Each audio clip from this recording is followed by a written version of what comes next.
Hello mga brothers, gusto ko lang sanang i-share yung mga nakikita ko at napapanood ko ng mga mister na kagaya ko, partikular na sa mga asawa to, no? Kasi nakikita ko inaapi sila ng mga misis nila. Hindi dapat ganun, guys, mga brother, ha?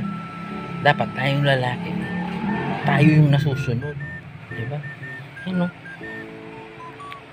Sayang na lang yan, guys. Pairalin natin yan. Tayo yung padre de pamilya, di ba? Tayo yung hari ng tahanan. Dapat tayo yung nasusunod. Di ba? Hoy Andres, Yes, darling. yung pinapagawa ko sa'yo, nagawa mo na. Tapos na, darling. Pinapaligpit ko sa'yo, naligpit mo na. Okay na.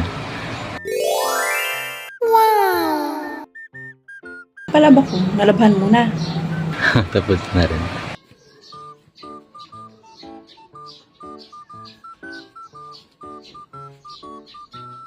O yung pagkain natin, nakapagluto ka na ba? Luto na, darling.